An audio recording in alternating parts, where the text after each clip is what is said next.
ಅಭಿನಂದನೆಗಳು. 17ನೇ ಬಜೆಟ್ ಮಂಡನೆ ಮಾಡಿದ್ದಾರೆ.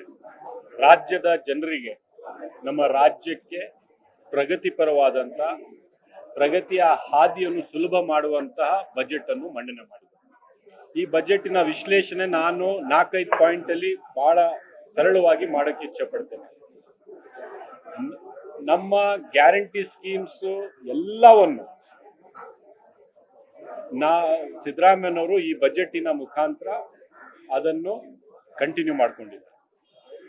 ನಮ್ಮ ಸರ್ಕಾರದ, ನಮ್ಮ ಪಕ್ಷದ ಬದ್ಧತೆ ಇರ್ತಕ್ಕಂಥ ಸಾಮಾಜಿಕ ಕಲ್ಯಾಣವಾದಂಥ ಎಲ್ಲ ಸ್ಕೀಮ್ಸು ಕೂಡ 18,500 ಕೋಟಿಯನ್ನು ಅದಕ್ಕೆ ಕಮಿಟ್ ಮಾಡಿದ್ದಾರೆ. ಸಾರ್ವಜನಿಕರ ಆರೋಗ್ಯಕ್ಕೆ ಒಂದು ದೊಡ್ಡ ಇನ್ವೆಸ್ಟ್ಮೆಂಟ್ ಈ ಬಜೆಟ್ ಅಲ್ಲಿ ಮಾಡಿರ್ತಕ್ಕಂಥದ್ದು. ಸಾರ್ವಜನಿಕರ ಶಿಕ್ಷಣಕ್ಕೋಸ್ಕರ ಇನ್ವೆಸ್ಟ್ಮೆಂಟ್ ಮಾಡಿರ್ತಕ್ಕಂಥ ಈ budget. IT, BT, artificial intelligence, ರೋಬೋಟಿಕ್ಸ್ಗೆ ಉತ್ತೇಜನ ಕೊಡ್ತಾ ಇರ್ತಕ್ಕಂಥ ಈ ಬಜೆಟ್. ಅದರ ಜೊತೆಗೆ 72,000 ಕೋಟಿ ರಾಜ್ಯದ ಡೆವಲಪ್ಮೆಂಟಲ್ ಆಕ್ಟಿವಿಟೀಸ್ಗೆ, ನಿರ್ಮಾಣ ಕಾರ್ಯಕ್ರಮಗಳಿಗೆ ಮೀಸಲಿಟ್ಟಿರ್ತಕ್ಕಂಥ ಈ ಬಜೆಟ್. ಬಹುಶಃ ರೈತರ ಎಲ್ಲ ಸ್ಕೀಮ್ಸ್ ಕಂಟಿನ್ಯೂ ಆಗಿರ್ತಕ್ಕಂಥದ್ದು. ಮತ್ತೆ ಈ ಬಜೆಟ್ ಅಲ್ಲಿ ಉತ್ತರ ಕರ್ನಾಟಕಕ್ಕೆ ಕೊಟ್ಟಿರ್ತಕ್ಕಂಥ ಮಹತ್ವ, ಒಂದು ಬ್ಯಾಲೆನ್ಸ್ಡ್ ಆಗಿ ಕಲ್ಯಾಣ ಕರ್ನಾಟಕ ಆಗಿರ್ಬೋದು, ಉತ್ತರ ಕರ್ನಾಟಕ ಆಗಿರ್ಬೋದು, ದಕ್ಷಿಣ ಕರ್ನಾಟಕ ಆಗಿರ್ಬೋದು, ಮತ್ತೆ ಬೆಂಗಳೂರು ನಗರಕ್ಕೆ ಈ ಬಜೆಟ್ ಅಲ್ಲಿ ಬಹುಶಃ ಬೆಂಗಳೂರು ನಗರವನ್ನು ಒಂದು ಅಂತಾರಾಷ್ಟ್ರೀಯ ಮಟ್ಟದಲ್ಲಿ ಕಾಂಪಿಟೇಷನ್ ಮಾಡಬೇಕಂತಹ ವ್ಯವಸ್ಥೆ ಈ ಬಜೆಟ್ ಅಲ್ಲಿ ಸಿದ್ದರಾಮಯ್ಯನವರ ನಾಯಕತ್ವದ ಕಾಂಗ್ರೆಸ್ ಪಕ್ಷದ ಸರ್ಕಾರ ಮಾಡಿರ್ತಕ್ಕಂಥದ್ದು ನಮ್ಮ ಮುಂದೆ ಇದೆ.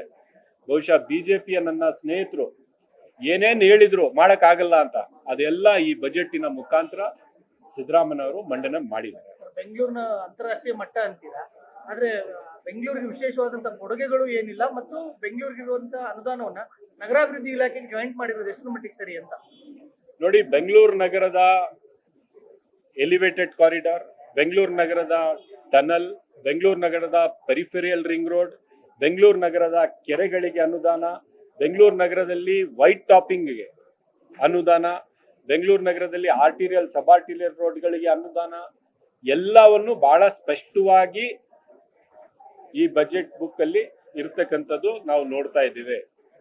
ಸೊ ಇದೆಲ್ಲ ಬಹಳ ಮೂಲಭೂತವಾದಂತ ಇನ್ಫ್ರಾಸ್ಟ್ರಕ್ಚರ್ಸ್, ಲಾಂಗ್ ಲಾಸ್ಟಿಂಗ್ ಇನ್ಫ್ರಾಸ್ಟ್ರಕ್ಚರ್ ಅಂತೀವಿ. ಇವತ್ತು ಆ ಪೆರಿಫೆರಿಯಲ್ ರಿಂಗ್ ರೋಡ್ ಕಟ್ಟಿದ್ರೆ 100 ವರ್ಷ ಕೂಡ ಆ ಪೆರಿಫೆರಿಯಲ್ ರಿಂಗ್ ರೋಡ್ ಉಳ್ಕೊಳ್ಳುತ್ತೆ. ಇಂಥ ಬೇಸಿಕ್ ಇನ್ಫ್ರಾಸ್ಟ್ರಕ್ಚರ್, ಪ್ರೈಮರಿ ಇನ್ಫ್ರಾಸ್ಟ್ರಕ್ಚರ್ಗೆ ಮತ್ತೆ ಹ್ಯೂಜ್ ಇನ್ವೆಸ್ಟ್ಮೆಂಟ್ಗೆ ಕಮಿಟ್ ಮಾಡಿರ್ತಕ್ಕಂಥದ್ದು ಬಜೆಟ್ ತಾವು ನೋಡಿದ್ರೆ, ಬಹುಶಃ ಇವರು ಬಿಜೆಪಿ ಕಾಲದಲ್ಲಿ 5,000 ಕೋಟಿ 10,000 ಕೋಟಿ ಕೊಟ್ಟು ಬೆಂಗಳೂರು ನಗರಕ್ಕೆ ಕೈ ತೊಳ್ಕೊಂಡು ಹೋಗ್ತಾ ಇರ್ತಕ್ಕಂಥ ಬಿಜೆಪಿಯ ಸರ್ಕಾರ ತರ ಇಲ್ಲ. ಲಕ್ಷಾಂತರ ಕೋಟಿ ಬೆಳೆ ಬಾಳುವ ಇನ್ಫ್ರಾಸ್ಟ್ರಕ್ಚರ್ನ ಕಮಿಟ್ಮೆಂಟ್ ಈಗ ಈ ಬಜೆಟ್ ಅಲ್ಲಿ ಬೆಂಗಳೂರು ನಗರಕ್ಕೆ ಕೊಟ್ಟಿದೆ. ಒಂದ್ ಕಡೆ ವಿತ್ತೀಯ ಕೊರತೆ ಆಗಿರುವಂತದ್ದು, ಇನ್ನೊಂದ್ ಕಡೆ ಸಾಲದ ಪ್ರಮಾಣ ಸಹ 8,24,000 ಕೋಟಿಗೆ ಹೋಗಿದೆ ಸರ್ ಈ ವರ್ಷ ಅಂತ. ನಮ್ಮ ಬಜೆಟ್, ನಮ್ಮ ಎಕ್ಸಿಸ್ಟಿಂಗ್ ನಾರ್ಮ್ಸ್ ಏನಿದೆ ವೈಲೇಟ್ ಮಾಡಿ ಸಾಲ ತಗೊಂಡು ತೀರಿಸದೆ ಆಗದೆ ಇರತಕ್ಕಂತ ಪರಿಸ್ಥಿತಿಯಲ್ಲಿ ಇಲ್ಲ. ನಮ್ಮ ತೀರಿಸುವ ಮಿತಿಯಲ್ಲೇ ತಗೊಂಡಿರ್ತಕ್ಕಂಥದ್ದು ತಾವು ನೋಡ್ಬೋದು. ಎಷ್ಟು ಕೆಪಾಸಿಟಿ ನಮ್ಗೆ ತೀರ್ಸಕ್ಕಿದೆ ಅಷ್ಟು ಮಾತ್ರ ಸಾಲ ಪಡ್ಕೊಂಡಿರ್ತಕ್ಕಂಥದ್ದು. ನರೇಂದ್ರ ಮೋದಿ ಸರ್ಕಾರ ತರ ಬೇಕಾಬಿಟ್ಟಿ ಸಾಲ ತಗೊಂಡು ಕಟ್ಟದೆ ಆಗಿರ್ತಕ್ಕಂಥ ಪರಿಸ್ಥಿತಿಯಲ್ಲಿ ಕರ್ನಾಟಕ ರಾಜ್ಯ ಇಲ್ಲ.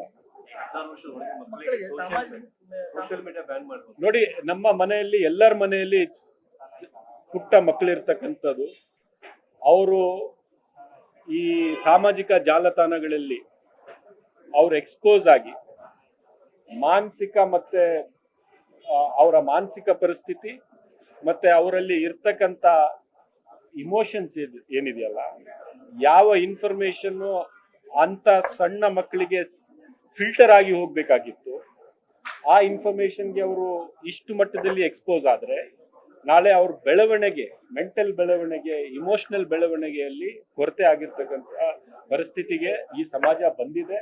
ಈ ಚರ್ಚೆಗಳು ಸಮಾಜದಲ್ಲಿ ನಡೀತಾ ಇದ್ದಾವೆ. ಸರ್ಕಾರದ ಉದ್ದೇಶ ಚಿಕ್ಕ ಮಕ್ಕಳನ್ನು ಸೋಷಿಯಲ್ ಮೀಡಿಯಾ ಎಕ್ಸ್ಪೋಜರ್ ಇಂದ ನಾವು ದೂರಾಗಿ ಇಡಬೇಕು ಅಂತ, ಯಾವ ರೀತಿಯಲ್ಲಿ ಮಾಡಬೇಕು ಅಂತ ಸಮಾಜದ ಜೊತೆಗೆ ಚರ್ಚೆ ಮಾಡಿ ಅದನ್ನು ಇಂಪ್ಲಿಮೆಂಟ್ ಮಾಡಬೇಕಾಗುತ್ತೆ.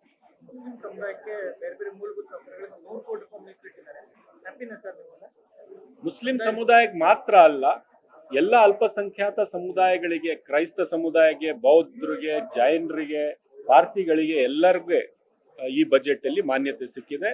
ಅದರ ಜೊತೆಗೆ ಶೆಡ್ಯೂಲ್ ಕಾಸ್ಟ್, ಶೆಡ್ಯೂಲ್ ಟ್ರೈಬ್ ಸಮುದಾಯಗಳಿಗೆ, ದಲಿತ ಸಮುದಾಯಗಳಿಗೆ ಮತ್ತೆ ಅತಿ ಹಿಂದುಳಿದ ವರ್ಗಗಳಿಗೆ ನಮ್ಮ ಸರ್ಕಾರದ ಬದ್ಧತೆ, ಸಮಾಜ ಕಲ್ಯಾಣದ ಬದ್ಧತೆ ಏನಿದೆಯಲ್ಲ ಅದನ್ನು ಪ್ರದರ್ಶನ ಈ ಬಜೆಟ್ ಮುಖಾಂತರ ಮಾಡಿದ್ದೀವಿ. ಈ ಸಮಾಜದ ತಳಹಂತದಲ್ಲಿ ಇರ್ತಕ್ಕಂಥ ನಮ್ಮ ಸಮುದಾಯಗಳು ಎಲ್ಲರೂ ಕೂಡ ಈ ಬಜೆಟ್ ಇಂದ ನಾವು ಸಂತುಷ್ಟ ಆಗಿದ್ದೇವೆ.